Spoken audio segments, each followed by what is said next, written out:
Hey guys, welcome to the Dark Tale 3 Scary True Mansion Horror Stories. If you haven't, please subscribe to my channel. Make sure you subscribe to enjoy more scary stories. The house I grew up in was dilapidated, but it held strong memories, even as its structure crumbled over the years of abandonment. Our family left the house one night, an unforgettable event that changed us forever. The only thing that remained there was a mystery, as the previous family who lived there had disappeared without a trace in 1989. Despite the house's age and its unknown history, we could afford to move in after losing our previous home to a fire. With little furniture, we settled in, but the darkness of the place began to affect us, and after 5 months, we decided to leave. However, I couldn't shake the need for closure. I wanted to know what truly happened that night, where my sister's body was, and why she had been taken. My family disagreed vehemently with my decision to return, especially my mother, who feared losing another family member. Our arguments fractured the family, and my brother had already left home while my father focused on rebuilding our lives. Nevertheless, I returned to the abandoned house, hoping to find answers and bid my sister a proper goodbye. Memories flooded back as I explored the decaying structure, remembering the good times with my siblings. I finally faced the locked door at the end of the upstairs corridor,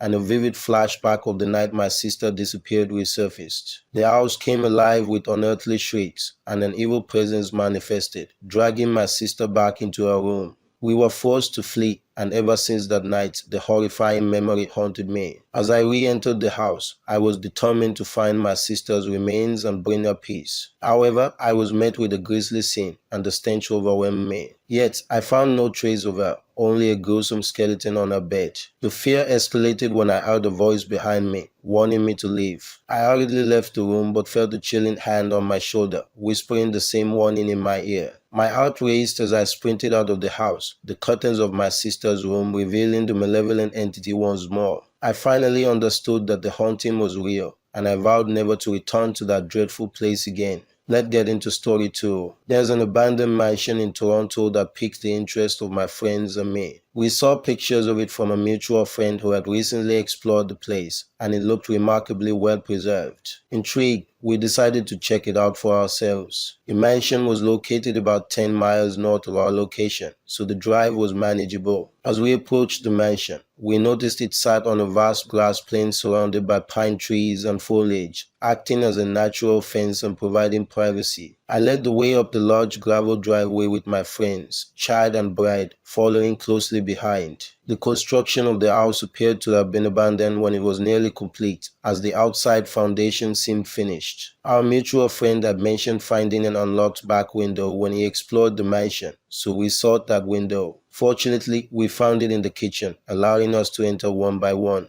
The kitchen was nearly immaculate, with only a few cabinet doors scattered on the floor. Despite some sheetrock boards lying around, everything seemed new, making it a shame that the construction was halted. We split up to explore different areas of the house. I ventured towards the living room, which was also in pristine condition, leading to the dining room and a wide hallway with multiple doors, likely bedrooms. Bride and child were already inspecting some of the rooms in the hallway. When I reached the end of the hallway, there was a 3-door garage, and next to it was the basement entrance. I called out to my friends, letting them know I was checking out the basement. The basement had a peculiar spiral staircase, which meant I couldn't see the door at the top when I descended. It was completely unfinished, filled with pieces of drywall and unfinished wooden foundations. While exploring the basement, I came across a back room with storage containers. Curiosity got the better of me, and I opened a few, finding building tools and supplies in the first two. However, from one container, I heard a noise as if something caused it to bump.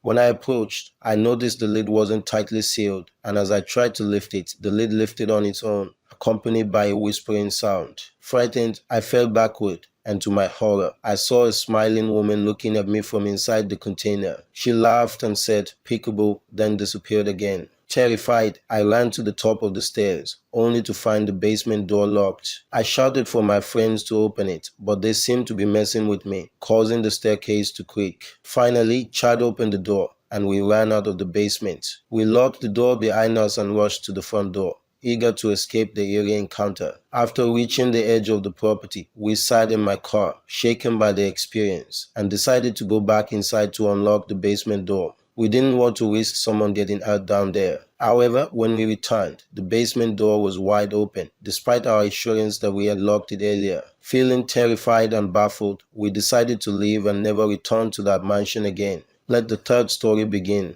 I was once hired to house sit for a family friend, Sid, who owned a lavish mansion on the affluent side of town, overlooking a beautiful lake. At 21 years old, the opportunity seemed exciting and cool for a week-long job. The family had only one rule, no parties and a maximum of 2 guests at a time. It was a generous offer, and I gladly accepted. Benjamin, the father, left me a list of chores to do every night, including feeding the cats and parrots and watering the plants. The first day went smoothly, and I enjoyed the luxurious pool in the backyard with a stunning view. However, I got startled when I spotted someone walking inside the mansion from the pool. It turned out to be Eliza, the housekeeper, who came to clean the floors every day. We exchanged introductions, and she went about her work while I continued enjoying the pool. Later that night, my friends visited, and we had a great time exploring the mansion's game room. I mentioned the incident with the cleaning lady, and my friends found it suspicious. So I contacted Ben,